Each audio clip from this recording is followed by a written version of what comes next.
On March 5th, Google dropped a massive update in the wild. SEOs and webmasters dropped everything and rushed to check their Google Search consoles and tracking tools to monitor the early signs of manual and algorithmic hits. And they kept those tracking tools opened, glued to their screens, studying the pattern for more than 50 days.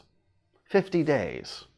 1,200 hours, 72,000 minutes, 4,320,000 seconds.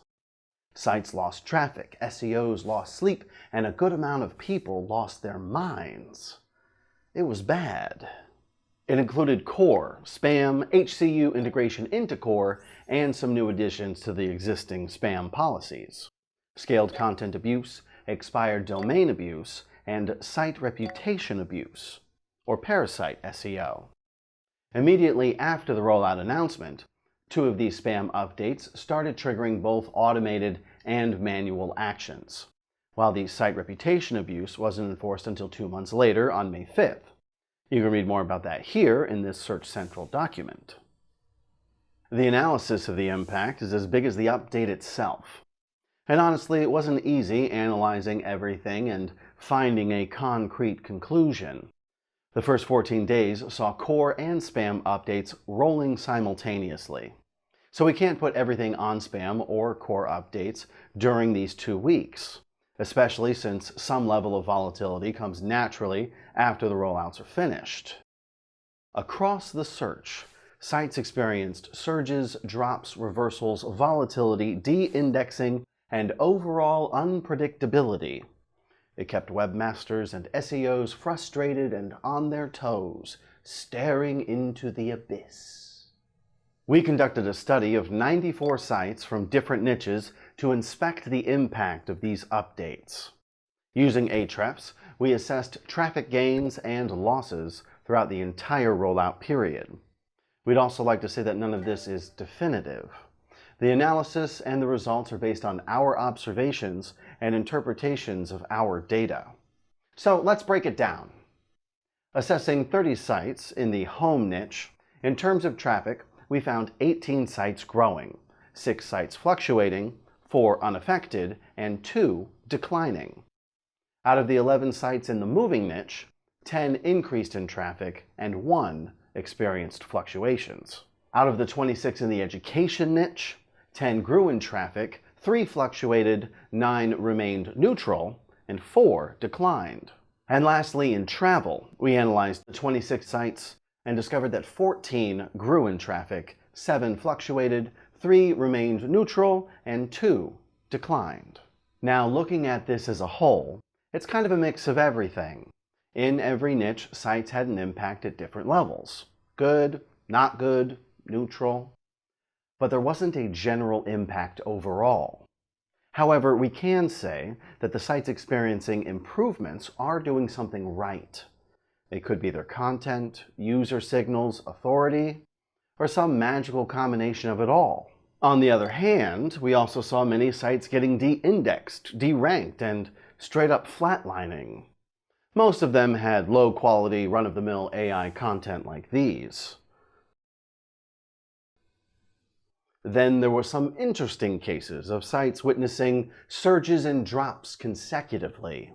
Gabe showcased many examples. He also shared how tremors had the opposite impact on other sites. You could see one climbing while the other one drops. This fact also backs up our study, as many sites from the same niche experienced growth while others faced declines at the same time. And kudos to Glenn for running visibility numbers for 381 sites daily, which were previously hit by the helpful content update in September, concluding that none of them have bounced back. And at the time of this video, none of them have gotten back on track or showed signs of life. Dr. Marie Haynes was also closely monitoring the happenings, and here's what she found. She explained that not everything was eerie. This update did allow some sites to perform well. In addition, she also showed us a pattern. The sites that did well during the March updates were the same ones that got away unscathed by the September HCU. It's true because we double-checked it. There were cases like these that experienced wild fluctuations. And wild growth, too. Unfortunately, some innocent sites were hit as well. And by the looks of it, they were doing everything right, following Google's guidelines and playing by the SEO rules. And yet, we have no clue why they got hit. There's been a huge level of uncertainty all along the way. Also, Dr. Marie had a similar stance on cracking this enigmatic update scenario. It will take a lot of study to understand why. This is an entirely different type of update than our industry has ever seen before. Websites were also hit by site reputation abuse. Here they are as of May 7th, thanks to Glenn Alsop. Gail Breton's tweet led us to the speculation that maybe HCU is now working as a page-level signal. A few days later, an article from Dr. Marie discussing the latest additions to HCU confirmed that the helpful content system is now working on a page level. A site-wide classifier was clearly mentioned previously, but now this has been changed, repeating that the core system works on the page level, cementing the idea that helpfulness is assessed on a page basis, although some site-wide signals are still considered. Something like this happened back in 2016 when the Penguin update became a part of core and started working on a granular level. However, Gabe isn't really sold on this theory. He said this in one of his recent articles. And now with the helpful content system baked into the core, the helpfulness of content now contributes to those site-level quality algorithms. And based on how those systems and assessments worked with the rollout of the March 2024 core update, they seem to be influencing Google's site-level quality algorithms heavily. And I mean really heavily. And here we have Dixon's take.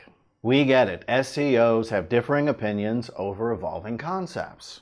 And of course we don't all have to be on the same page. We're all here for knowledge gain and exchange. Speaking of which, our observation of the sites that haven't recovered after being hit by the September helpful content update has cooked up a little theory in our minds. Ever since the helpful content system became a part of the core systems, its power seemingly amplified enough to be controlling some components of the core algorithm. And with helpfulness being assessed on a page level, the unhelpfulness of an already hit page has also been magnified. And maybe that's why those sites are still not recovering. An interesting thought I wanted to share. Just a theory. There's no definitive answer to what the general impact was like for all niches, but there are some hard-to-ignore takeaways if you were paying attention. Google hates unhelpful content, whether it's created by a human or artificial intelligence. And it does feel like Google's been noticing the rising over-reliance on AI and has decided to end it with this update. It's always quality over quantity when it comes to Google. And you need to know your audience's wants and needs. Create a body of knowledge around that, and be aware of how your content is being perceived. For the sites hit by HCU and the March updates, there's still hope that they can bounce back with the next core update. Our only hope is that it's not another wild episode of innocent websites getting blown to smithereens. How was your experience with this March's madness? Let us know in the comments. Until next time, like, subscribe, notification bell. Thanks for watching.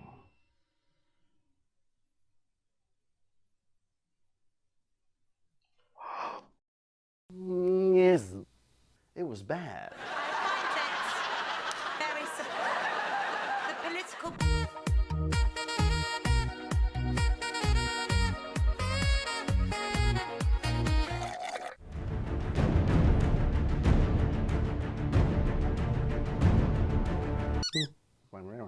Have a blah blah blah blah blah blah blah blah blah blah blah blah blah blah blah. Got it.